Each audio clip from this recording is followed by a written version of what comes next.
A lot of people ask me when or why I became vegan, but I have a confession to make. I'll explain that in just a bit.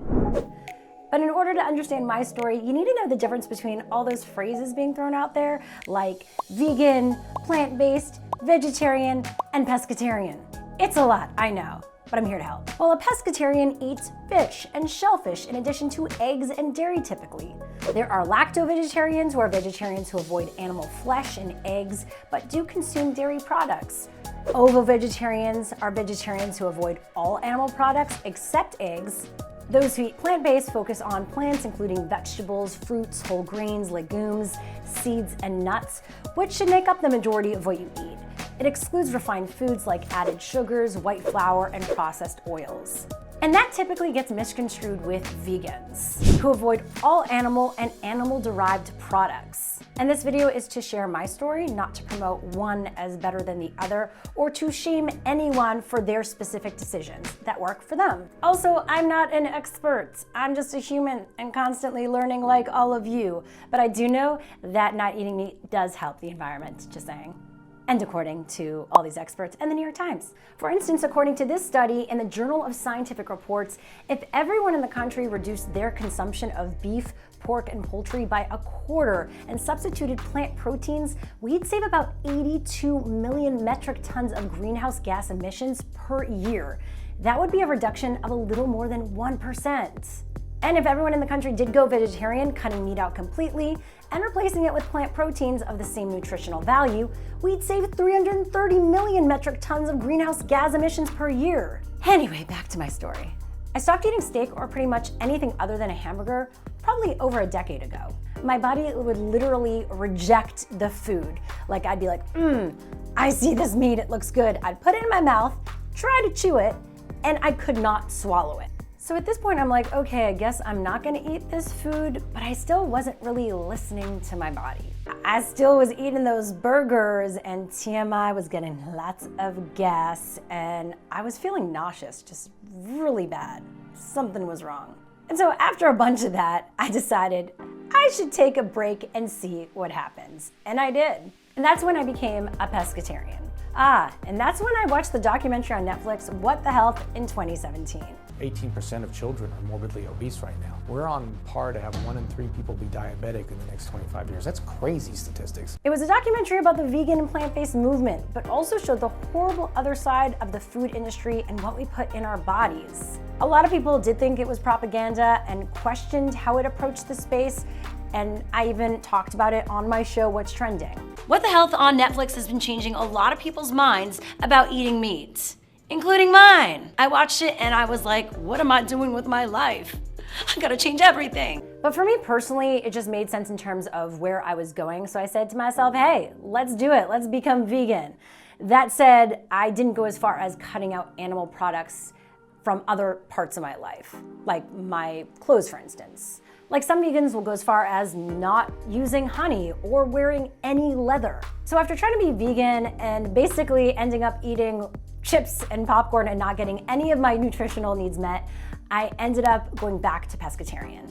But over the past 2 years, as I traveled to places like Peru and Nepal, countries that have very strong ancestral ties to nature, I found myself more in touch with animals, the environment, and not seeing myself as separate or better than them. I actually ended up finding myself getting very emotionally connected and getting a visceral reaction whenever I would see an animal and just imagine them being hurt or even killed.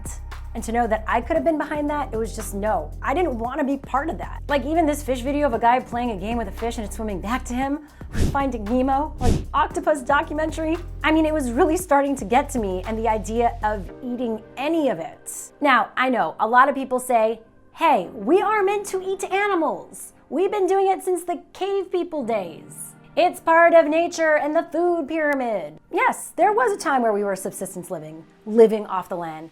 But now is a different time, and we have a choice. And when I say we have a choice, that's also a privilege because I do recognize that there are a lot of communities, including brown and black communities, that don't have access to all these vegan foods and lifestyles. And that is why I'm an advocate of making these options more accessible to more people. And the truth is, a lot of the food, specifically meat products offered today, are made to scale in an unethical way.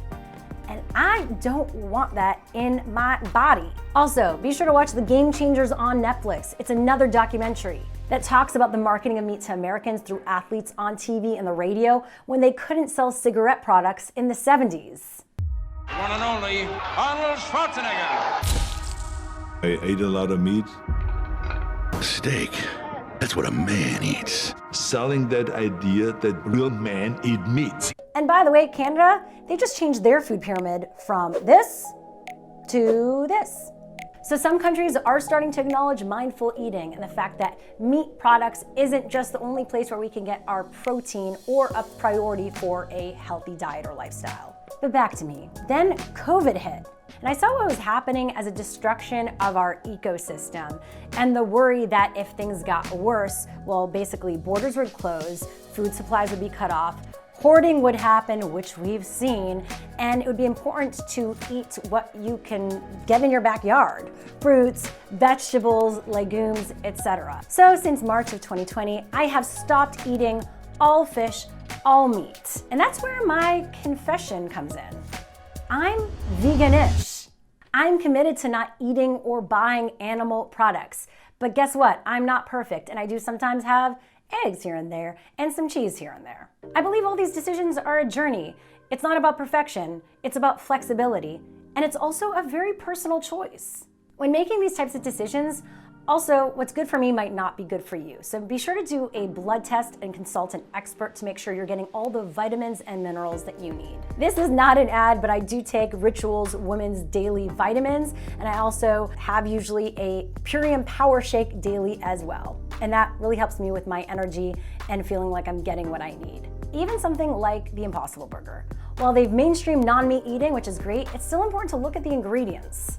Something can say they're plant-based or non-meat and still not be good for you. Like you might notice, a lot of them have salts or saturated fats, so just do your own due diligence. Being veganish has also made cooking a lot simpler and less overwhelming. And I've been sharing a lot of my vegetarian and vegan-inspired dishes on my own Instagram, so check them out at Shira Lazar. I'm not a perfect chef, but I try, and that's what counts. I don't know about you, but I don't want to see our world fall apart in our lives or the lives for future generations to come. And I believe that a big part of that is the small decisions that we each make daily. Well, I hope this video inspired you in some way. Questions or comments, let me know.